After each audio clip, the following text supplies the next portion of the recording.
మా latest videos కోసం మా ఈ తెలుగు న్యూస్ ఛానల్ సబ్స్క్రైబ్ చేసి గంట సింబల్ యాక్టివేట్ చేసుకోండి. అదృష్టవంతులైన పిల్లలకు ఉండే 11 లక్షణాలు ఇవే. పిల్లలు దేవుడిచ్చిన అమూల్యమైన బహుమతులు. వారు మన జీవితాల్లోనికి అడుగుపెట్టినప్పుడు ఇంట్లో కొత్త కాంతులు, ఆశలు చిగురిస్తాయి. ప్రతి తల్లిదండ్రులు తమ పిల్లలు సుఖంగా, సంతోషంగా, ఆరోగ్యంగా ఉండాలని కోరుకుంటూ ఉంటారు. అయితే మన ప్రాచీన నమ్మకాల ప్రకారం కొందరు పిల్లలు పుట్టుకతోనే అదృష్టవంతులుగా ఉంటారని, వారి జననంతోనే తల్లిదండ్రులకు, కుటుంబానికి అదృష్టము, శ్రేయస్సును తీసుకువస్తారని చెప్తూ ఉంటారు. ఈ పిల్లలను లక్ష్మీ కటాక్షం పొందిన బిడ్డలు అని కూడా పిలుస్తూ ఉంటారు. మన ప్రాచీన శాస్త్రాలు, పురాణాలు, ముఖ్యంగా సాముద్రిక శాస్త్రం ప్రకారం అదృష్టవంతులైన పిల్లలు తమ శరీరంలో కొన్ని ప్రత్యేకమైన లక్షణాలు మరియు గుర్తులను కలిగి ఉంటారు. ఈ లక్షణాలు ఆ బిడ్డ యొక్క శుభ భవిష్యత్తును, వారి కుటుంబానికి తీసుకువచ్చే సౌభాగ్యాన్ని సూచిస్తాయి. ఈ గుర్తులు కేవలం శారీరక లక్షణాలు మాత్రమే కాకుండా వారి వ్యక్తిత్వంలో, ప్రవర్తనలో కూడా కొన్ని ప్రత్యేకతలను సూచిస్తాయి. మీ బిడ్డలో ఈ ప్రత్యేక లక్షణాలు ఉన్నాయో లేదో తెలుసుకోవడానికి సిద్ధంగా ఉన్నారా? లక్షణాలను తెలుసుకోవటం ద్వారా మీ బిడ్డ భవిష్యత్తు గురించి ఒక అవగాహన వస్తుంది. కనుక ఈ వీడియోని చివరి వరకు తప్పకుండా చూడండి. అలాగే ఫ్రెండ్స్, వీడియోలోకి వెళ్ళే ముందు జై శ్రీరామ్ అని ఒక చిన్న కామెంట్ చేయండి. అలాగే ఈ వీడియోకి ఒక లైక్ కొట్టి మా ఛానల్ కూడా సబ్స్క్రైబ్ చేసుకోవటం మర్చిపోవద్దు. అదృష్టవంతులైన పిల్లలకు 11 ప్రత్యేక లక్షణాలు ఉంటాయి. మొదటిగా, అదృష్టవంతులైన పిల్లలు పాదాల అరికాలల్లో శుభ చిహ్నాలు ఉంటాయి. బిడ్డ పుట్టినప్పుడు వారి పాదాల అరికాలల్లో, అంటే పాదాల కింద భాగంలో చక్రము, పద్మం, శంఖం లేదా చేప వంటి శుభ చిహ్నాలు లేదా గుర్తులు స్పష్టంగా ఉంటే ఆ బిడ్డ చాలా అదృష్టవంతులని చెప్తూ ఉంటారు. అలాంటి పిల్లలు రాజయోగాన్ని కలిగి ఉంటారని, అంటే రాజులాగా లేదా ఉన్నత స్థానంలో జీవిస్తారని నమ్మకం. వీరు తమ కుటుంబ కీర్తిని, సంపదను ఎంతో పెంచుతూ ఉంటారు. ఇలాంటి గుర్తులు ఉన్న పిల్లలు తరచుగా నాయకత్వ లక్షణాలు కలిగి ఉంటారు. జీవితంలో గొప్ప విజయాలు సాధిస్తారు. రెండవ చిహ్నం ఏమిటి అంటే పొడవైన, నిటారైన చేతి మరియు కాలి వేళ్ళు. పిల్లల చేతి మరియు కాలి వేళ్ళు పొడవుగా, నిటారుగా మరియు చక్కటి ఆకారంలో ఉంటే అటువంటి పిల్లలు చాలా అదృష్టవంతులు మరియు తెలివైన వారుగా ఉంటారు. వేళ్ల పొడవు, ఆకారం వారి ఆలోచన శక్తి, పనితీరును సూచిస్తాయని చెప్తూ ఉంటారు. అలాంటి వేళ్లున్న పిల్లలు ఏ పనినైనా శ్రద్ధగా చేస్తారు, తరచుగా నేర్చుకుంటూ ఉంటారు. వీరు తమ జీవితంలో సులభంగా విజయాన్ని సాధిస్తారు. ఆటంకాలు వచ్చినా వాటిని దాటి ముందుకు వెళ్తారు. మూడవ చిహ్నం ఏమిటి అంటే అరచేతిలో స్పష్టమైన, లోతైన రేఖలు. పిల్లల అరచేతిలోని జీవన రేఖ, అదృష్ట రేఖ, ధనరేఖ వంటి ముఖ్యమైన గీతలు పుట్టిన సమయంలోనే స్పష్టంగా, లోతుగా, ఎలాంటి అడ్డంకులు లేకుండా ఉంటే ఇది అత్యంత శుభ సంకేతం. ఇలాంటి గీతలు ఉన్న పిల్లలకు మంచి భవిష్యత్తు, అదృష్టము ఉంటాయని నమ్మకం. వారి జీవితం సాఫీగా సాగుతుందని, ఆర్థికంగా స్థిరపడతారని ఇది సూచిస్తుంది. నాలుగవ చిహ్నం ఏమిటంటే కుడి అరచేతి లేదా పాదం మీద పుట్టుమచ్చ. పిల్లల కుడి అరచేతిలో లేదా కుడి పాదం అరికాలులో స్పష్టమైన, కనిపించే పుట్టుమచ్చ ఉంటే ఇది చాలా అదృష్టానికి సంకేతం. ఇలాంటి పుట్టుమచ్చలు ధనయోగాన్ని, సౌభాగ్యాన్ని సూచిస్తాయి. అటువంటి పిల్లలు తమ జీవితంలో ఎప్పుడూ ఆర్థిక ఇబ్బందులను ఎదుర్కోరని, కుటుంబానికి సంపదను, శ్రేయస్సును తీసుకువస్తారని చెప్తూ ఉంటారు. ఐదవ చిహ్నం ఏమిటంటే విశాలమైన మరియు ప్రకాశవంతమైన కళ్ళు. పిల్లల కళ్ళు పెద్దవిగా, విశాలంగా, ప్రకాశవంతంగా, కాంతివంతంగా మరియు లోతుగా చూస్తున్నట్లుగా ఉంటే అటువంటి పిల్లలు చాలా తెలివైన వారు, నిజాయితీ పరులు మరియు అదృష్టవంతులు. కళ్ళు ఆత్మకు అద్దం అని అంటారు. ప్రకాశవంతమైన కళ్ళు మంచి ఆలోచనలను, స్పష్టమైన దృష్టిని సూచిస్తాయి. వీరు తమ జీవితంలో జ్ఞానాన్ని, సంపదను మరియు గౌరవాన్ని సంపాదిస్తారు. ఆరవ చిహ్నం ఏమిటంటే శుభ ఆకారం గల చెవులు. పిల్లల చెవులు మంచి ఆకారంలో, శరీరానికి సరైన నిష్పత్తిలో, మరీ పెద్దవిగా లేదా మరీ చిన్నవిగా కాకుండా ఉన్నా మరియు చెవి కింద భాగం కొద్దిగా మందంగా వేలాడుతున్నట్లు ఉన్నా ఇది అదృష్టం, ఆరోగ్యం మరియు దీర్ఘాయువుకు సంకేతం. ఇలాంటి చెవులు మన పిల్లలు దీర్ఘాయుషుని కలిగి ఉంటారని, ఆరోగ్యంగా ఉంటారని నమ్ముతూ ఉంటారు. ఏడవ చిహ్నం ఏమిటంటే స్పష్టమైన మరియు లోతైన బొడ్డు. పిల్లల బొడ్డు స్పష్టంగా మరియు కొద్దిగా లోతుగా ఉంటే ఇది శుభ సంకేతంగా పరిగణించబడుతుంది. ముఖ్యంగా లోతైన బొడ్డు మంచి ఆరోగ్యం మరియు శ్రేయస్సును సూచిస్తుందని నమ్మకం. నాభి శరీరానికి కేంద్ర బిందువు. దాని ఆకారం శరీర ఆరోగ్యం, జీర్ణశక్తిని కూడా సూచిస్తుంది. లోతైన బొడ్డు ఉన్నవారు ఆర్థికంగా స్థిరపడతారని కూడా చెప్తూ ఉంటారు. 8వ చిహ్నం ఏమిటంటే ఆహ్లాదకరమైన ఏడుపు లేదా స్పష్టమైన స్వరం. పిల్లలు ఏడ్చేటప్పుడు కర్కశంగా కాకుండా ఆహ్లాదకరమైన స్వరంతో ఏడుస్తున్నా లేదా చిన్న వయసులోనే స్పష్టమైన మరియు మధురమైన స్వరంతో మాట్లాడడం ప్రారంభించిన అటువంటి పిల్లలు తమ మాటలతో ప్రజలను సులభంగా గెలుచుకుంటారు. మంచి వాక్పటిమ ఉంటుందని, జీవితంలో మాటలతోనే విజయాన్ని సాధిస్తారని ఇది సూచిస్తుంది. ఇక 8వ చిహ్నం ఏమిటంటే తలపై శుభ ఆకారంలో సుడి ఉండటం. పిల్లల తలపై జుట్టు సుడిగుండం ఆకారంలో, అదే కూడా దక్షిణావర్తంగా ఉంటే, కుడివైపుకు తిరిగి ఉంటే ఇది చాలా అదృష్టానికి సంకేతం. ఒకే సుడి, అది కుడివైపుకు తిరిగిన సుడి మంచి అదృష్టాన్ని, స్థిరత్వాన్ని, పురోగతిని సూచిస్తుందని నమ్ముతూ ఉంటారు. ఇటువంటి పిల్లలు జీవితంలో పురోగతి సాధిస్తారు, నాయకత్వ లక్షణాలు కలిగి ఉంటారు. 10వ చిహ్నం ఏమిటి అంటే శాంత స్వభావం మరియు తరచుగా నవ్వటం. పిల్లలు అతిగా లేదా అనారోగ్యంతో ఏడవకుండా సాధారణంగా శాంత స్వభావాన్ని కలిగి ఉండి, ఇతరులతో కలిసినప్పుడు లేదా వారిని చూసినప్పుడు తరచుగా నవ్వుతూ ఉంటే ఇది పిల్లల మంచి ఆరోగ్యానికి మరియు అదృష్టానికి సంకేతం. ఇలాంటి పిల్లలు ఇతరులతో సులభంగా కలిసిపోతారు, సానుకూల దృక్పథం కలిగి ఉంటారు. ఇటువంటి పిల్లలు తమ చుట్టూ ఉన్న వారికి ఆనందాన్ని మరియు సానుకూలతను పంచుతారు. ఇలాంటి పిల్లలకు మంచి స్నేహితులు ఉంటారు. 11వ చిహ్నం ఏమిటంటే సరైన సమయానికి లేదా ముందుగానే దంతాలు రావటం.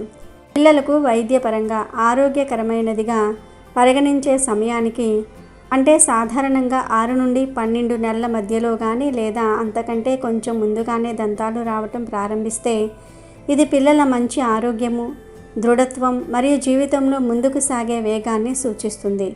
ఇది అదృష్టానికి సంబంధించినదని నమ్మకం. ఎందుకంటే త్వరగా పళ్ళు రావటం వారి పెరుగుదల, అభివృద్ధి మంచి వేగంతో ఉన్నాయని సూచిస్తుంది. ఈ 11 లక్షణాలు మీ పిల్లల శుభ భవిష్యత్తును మరియు మీ కుటుంబానికి వారు తీసుకువచ్చే అదృష్టాన్ని సూచిస్తాయని మన ప్రాచీన నమ్మకాలు చెప్తూ ఉన్నాయి. అయితే ఈ లక్షణాలు కేవలం సంకేతాలు మాత్రమే అని గుర్తుంచుకోవటం ముఖ్యం. ఏ బిడ్డ అయినా ఈ లక్షణాలు ఉన్నా లేకపోయినా వారిని ప్రేమతో సరైన పెంపకంతో పెంచినప్పుడు జీవితంలో తప్పకుండా విజయం సాధిస్తారు. తల్లిదండ్రుల ప్రేమ, మార్గదర్శకత్వం మరియు మంచి విలువలు నేర్పడం అన్నిటికంటే ముఖ్యం. ఈ లక్షణాలు ఒక బిడ్డకు సహజంగా లభించిన అదృష్టాన్ని సూచిస్తే మన కృషి, భక్తి మరియు మంచి పనులు కూడా అదృష్టాన్ని తీసుకువస్తాయని గుర్తుంచుకోండి. మీ బిడ్డలో ఈ లక్షణాలు ఏమైనా ఉన్నాయా గమనించారా? కామెంట్లలో తెలియజేయండి. ఈ వీడియో మీకు నచ్చినట్లయితే లైక్ చేసి మా ఛానల్ని సబ్స్క్రైబ్ చేయండి. ఈ విలువైన సమాచారాన్ని మీ కుటుంబ సభ్యులతో, స్నేహితులతో పంచుకోండి. తద్వారా వారు కూడా తమ పిల్లల్లో ఈ అదృష్ట లక్షణాలను తెలుసుకోగలుగుతారు. జై శ్రీరామ్. ఈ ఆకు కనిపిస్తే వెంటనే ఇంటికి తెచ్చుకోండి, కోటీశ్వరులుగా మారిపోతారు. ఈ ఆకు గురించి అందరికీ తెలుసు. ఈ ఆకు అందరికీ ప్రతిరోజు కనిపిస్తూనే ఉంటుంది. ఈ చెట్టుకు కాసే పళ్ళను కూడా మనం ఎంతో ఇష్టంగా తింటూ ఉంటాము. ఆరోగ్యపరంగా ఈ చెట్టు ఎంతగానో మేలు చేస్తుంది. కానీ ఎవరికీ తెలియని విషయం ఏమిటి అంటే ఆరోగ్యపరంగానే కాదు, పరిహారాల పరంగా కూడా ఈ చెట్టుకు ఎంతో ప్రాధాన్యత ఉంది. ఈ చెట్టు గురించి పరిహార శాస్త్రంలో ఎంతో గొప్పగా చెప్పారు. మరి ఇంతకీ ఆ చెట్టు ఏమిటి? ఆ చెట్టు ఆకులతో ఏం చేస్తే మనం కోటీశ్వరులుగా మారుతాం? అంతేకాదు ఈ ఆకుల వలన ఎలాంటి ఆరోగ్య ప్రయోజనాలను పొందవచ్చు అనే విషయాలను ఇప్పుడు మనం ఈ వీడియోలో వివరంగా తెలుసుకుందాము. ఇక వీడియోలోకి వస్తే మనం ఈరోజు తెలుసుకోబోయే చెట్టు మారేడు చెట్టు. సాధారణంగా నేరేడు చెట్లు మన తెలుగు రాష్ట్రాలతో పాటు భారతదేశం, పాకిస్తాన్, ఇండోనేషియాలో రోడ్ల పక్కన, ముఖ్యంగా పల్లెటూర్లలో పెద్ద వృక్షాలుగా కనిపిస్తూ ఉంటాయి. పోర్చుగీస్ వారు వీటి విత్తనాలను బ్రెజిల్కు తీసుకువెళ్ళగా అక్కడ పక్షులు ఇష్టంగా తినటంతో అవి వేగంగా విస్తరించాయి. ఆ చెట్లు చాలా వేగంగా పెరుగుతాయి. నేరేడు చెట్టు కేవలం ఒక వృక్షం కాదు, అది మన ప్రాచీన వైద్య విధానాలలో లోతుగా పాతుకుపోయిన ఒక జీవన వృక్షం. దాని పండు నుండి ఆకు వరకు, బెరడు నుండి విత్తనం వరకు ప్రతి భాగం అసంఖ్యాకమైన ఔషధ గుణాలను కలిగి ఉంది. తరతరాలుగా మన పూర్వీకులు దీని ప్రయోజనాలను గుర్తించి వారి దైనందిన జీవితంలో ఒక భాగంగా చేసుకున్నారు. నేరేడు చెట్టు కేవలం ఆరోగ్య ప్రధాయిని మాత్రమే కాదు, అది ఒక అద్భుతమైన పర్యావరణ మిత్రుడు కూడా. పెద్ద వృక్షాలుగా పెరిగే నేరేడు చెట్లు గాలిని శుద్ధి చేస్తాయి, ఆక్సిజన్ను విడుదల చేస్తాయి, భూసారాన్ని పరిరక్షిస్తాయి. వాటి దట్టమైన ఆకులు వేసవిలో నీడనిచ్చి వాతావరణాన్ని చల్లబరుస్తాయి. ఇవి పర్యావరణ సమతుల్యతకు తోడ్పడతాయి. పక్షులు, కీటకాలకు ఆవాసాన్ని అందిస్తూ జీవ వైవిధ్యాన్ని పెంపొందిస్తాయి. నేరేడు చెట్టును కేవలం ఔషధ మొక్కగా కాకుండా ప్రకృతిలో ఒక ముఖ్యమైన భాగంగా నిలబెడుతుంది. అంతేకాదు, నేరేడు ఆకులతో కొన్ని పరిహారాలు కూడా చేసుకోవచ్చు. ముఖ్యంగా ఎవరైతే ఇంట్లో గొడవలు జరుగుతూ ఉన్నాయని, అంటే భార్యాభర్తల మధ్య కావచ్చు, పిల్లల మధ్య గొడవలు కావచ్చు, ఇరుగింటి వారితో, పొరుగింటి వారితో కావచ్చు, బంధువులతో కావచ్చు, ఇలా ఎవరితో గొడవలు జరుగుతున్నా, ఇంట్లో మనశ్శాంతి లేకపోయినా, ధన సమస్యలు ఉన్నా, అప్పుల బాధలు ఉన్నా, వీటిలో మీకు ఏ సమస్య ఉన్నా పర్వాలేదు, చక్కగా నేరేడు ఆకులతో ఈ పరిహారం చేసుకోండి. అలా చేసుకుంటే ఖచ్చితంగా మీకు ఉండే సమస్యలు పోతాయి. అంతేకాదు, ధనలాభం కూడా కలుగుతుంది, లక్ష్మీ కటాక్షం పెరుగుతుంది, మీరు కోటీశ్వర్లుగా మారిపోతారు అని శాస్త్రాలు చెప్తూ ఉన్నాయి. అసలు ఏం చేయాలి అంటే, చక్కగా మీకు దగ్గరలో ఉన్న నేరేడు చెట్టు దగ్గరకు వెళ్ళి 21 నేరేడు ఆకులను సేకరించి తెచ్చుకోండి. మంచి ఆకులు తెచ్చుకోండి, అంటే చిరుగులు ఉన్నవి, పురుగులు పట్టినవి కాకుండా మంచిగా నీట్గా ఉన్నవి తెచ్చుకొని వాటిని నీడలో ఎండబెట్టి, అంటే ఎండ తగిలే చోట కాకుండా నీడలో పెట్టండి. 1-2 రోజులకు అవి బాగా ఎండిపోతాయి. అప్పుడు ఆ నేరేడు ఆకులను తీసి మెత్తటి పొడిలాగా చేసేసి ఆ పొడిని భద్రంగా దాచిపెట్టుకోండి. వారంలో 2 రోజులు, అంటే మంగళవారం రోజు, శుక్రవారం రోజు, ఈ 2 రోజుల్లో సాయంత్రం పూట ఈ పొడితో ఇంట్లో ధూపం వేయండి. అంటే గుగ్గిలంతో పాటుగా ఈ పొడిని కూడా వేసి ధూపం వేయండి. ఆ ధూపాన్ని ఇంట్లోని అన్ని గదుల్లో చూపించండి. ముందు పూజ గదిలో చూపించి, ఆ తర్వాత బెడ్రూములో, కిచెన్లో, హాల్లో, స్టోర్ రూమ్లో, ఇలా బాత్రూమ్ తప్పించి మిగిలిన అన్ని రూమ్స్లో ఈ ధూపం చూపించండి. ఇలా మొత్తం 3 వారాలు చేయాలి. వారంలో 2 రోజులు ధూపం వేయాలి. ఇలా ఈ చిన్న పని చేస్తే మీ ఇంట్లోని గొడవలు, చికాకులు తగ్గుతాయి, మనశ్శాంతి నెలకొంటుంది, ధన సమస్యలు పోతాయి, అప్పులు ఉంటే ఆ అప్పులు కూడా తీరిపోతాయి, లక్ష్మీ కటాక్షం కలుగుతుంది, ధనలాభం కలుగుతుంది, మీరు ఖచ్చితంగా గొప్ప ధనవంతులుగా మారిపోతారు. కాబట్టి తప్పనిసరిగా నేరేడు ఆకులతో ఈ పరిహారం చేయండి, మంచి ఫలితాలు లభిస్తాయి. ఇలా పరిహారాల పరంగానే కాదు, ఆరోగ్యపరంగా కూడా నేరేడు చెట్టుకు ఎంతో ప్రాధాన్యత ఉంది. నేరేడు ఆకులు సహజ సిద్ధమైన యాంటీ ఆక్సిడెంట్లు మరియు యాంటీ బ్యాక్టీరియల్ గుణాలను కలిగి ఉంటాయి. వీటిల్లో ఫినోలిక్ కాంపౌండ్స్ కూడా పుష్కలంగా ఉంటాయి. స్త్రీలలో అండాశయం లేదా ఎండోమెట్రియం సమస్యల వల్ల సంతానం కలగకపోతే, లేదా నేరేడు ఆకుల రసంలో 1 అర స్పూన్ తేనె కలిపి తీసుకుంటే ఆ సమస్యలు తగ్గి సంతానం కలుగుతుంది. ఈ రోజుల్లో విస్తరిస్తున్న షుగర్ వ్యాధికి నేరేడు ఆకులు దివ్య ఔషధంలాగా పనిచేస్తాయి. 2 లేదా 3 లేదా నేరేడు ఆకులను శుభ్రంగా కడిగి 2 వారాల పాటు తింటే షుగర్ వ్యాధి అదుపులోనికి వస్తుంది. నేరేడు ఎండిన ఆకులను పొడి చేసి ఆ పొడితో దంతాలు తోమితే దంతాలు గట్టిపడతాయి, దంత సమస్యలు, చిగుళ్ల వాపులు తగ్గి ఆరోగ్యంగా ఉంటాయి. నేరేడు ఆకుల కషాయం బ్యాక్టీరియల్, వైరల్ ఇన్ఫెక్షన్లను రాకుండా కాపాడుతుంది.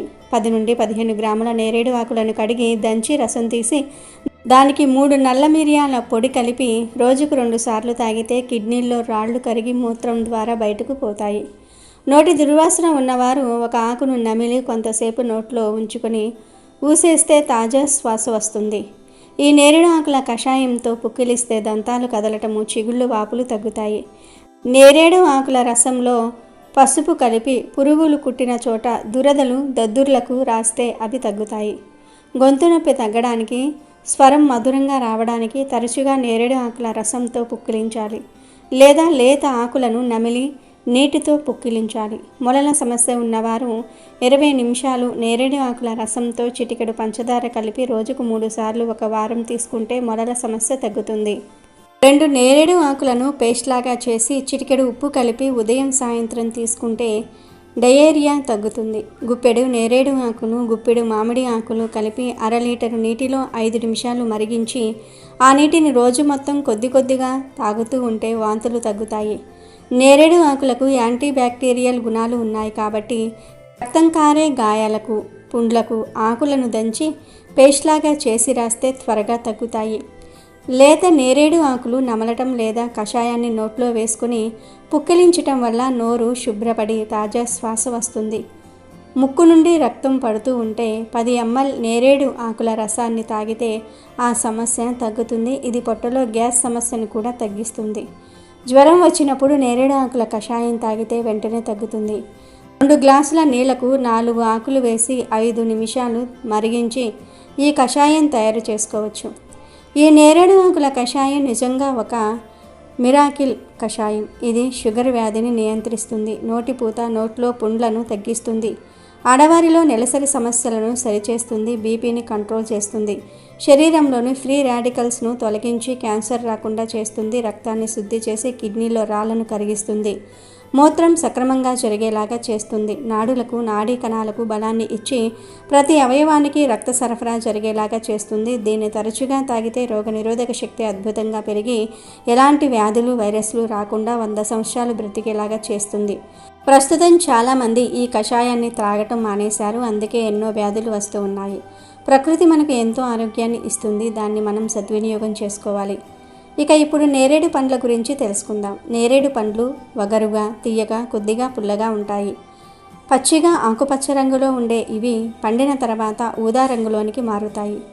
వేసవి కాలంలో కాచే ఈ పండులో vitamin B, vitamin C, magnesium, potassium, calcium వంటి ఖనిజాలు, ప్రోటీన్లు, యాంటీ ఆక్సిడెంట్లు, గ్లూకోజ్, ఫ్రక్టోస్, కొంత ఫైబర్ ఉంటాయి. నేరేడు పండ్ల గుజ్జు యాంటీ మైక్రోబయల్ లక్షణాలను కలిగి ఉంటుంది. చర్మ ఇన్ఫెక్షన్లకు కారణమయ్యే బ్యాక్టీరియా, ఫంగస్లపై ప్రభావం చూపుతుంది. వీటిల్లోని ఐరన్ రక్తాన్ని శుద్ధి చేసి మొటిమల సమస్యను తగ్గిస్తుంది. నేరేడు పండ్లలోని యాంథోసయానిన్స్ అనే శక్తివంతమైన యాంటీ ఆక్సిడెంట్ జీర్ణాశయ సమస్యలైన అతిసారము, అజీర్ణము, ఉబ్బసం వంటివి తగ్గించడంలో సహాయపడుతుంది. నేరేడు పండ్లల్లో అధికంగా ఉండే పొటాషియం రక్తపోటును తగ్గించి గుండె జబ్బుల ప్రమాదాన్ని తగ్గిస్తుంది. వీటిల్లోని విటమిన్లు, ఖనిజాలు యాంటీ ఇన్ఫ్లమేటరీ గుణాలను కలిగి ఉంటాయి. ఈ అథరైజ్ చికిత్సకు వాపులను తగ్గించడానికి ఉపయోగపడతాయి. నేరేడు పండ్ల విత్తనాలు గుజ్జు రక్తంలో గ్లూకోజ్ స్థాయిలను తగ్గించడం ద్వారా మధుమేహ సమస్యలైన తిమ్మిర్లు, కంటి శుక్లం వంటి వాటిని ఆలస్యం చేస్తాయి. అధిక దాహము, తరచూ మూత్ర విసర్జన వంటి లక్షణాలను కూడా నయం చేయటంలో సహాయపడుతూ ఉంటాయి. నేరేడు ఎంత మేలు చేసేదైనా దానిని సరైన మోతాదులో తీసుకోవటం ముఖ్యం. ముఖ్యంగా సీజన్ మారే సమయంలో గొంతు సమస్యలు ఉన్నవారు, ఉబ్బసం ఉన్నవారు లేదా సున్నితమైన జీర్ణ వ్యవస్థ ఉన్నవారు దీనిని మితంగా తీసుకోవాలి. ఏదైనా ఆరోగ్య పరిస్థితి ఉన్నప్పుడు నేరేడును ఔషధంగా వాడాలనుకుంటే ఆయుర్వేద వైద్యుడిని లేదా ఆరోగ్య నిపుణుడిని సంప్రదించడం ఉత్తమం. నేరేడు చెట్టు కేవలం ఒక పండునిచ్చే చెట్టు కాదు, అది మన ఆరోగ్యాన్ని, పర్యావరణాన్ని కాపాడే ఒక అద్భుతమైన జీవన వృక్షం.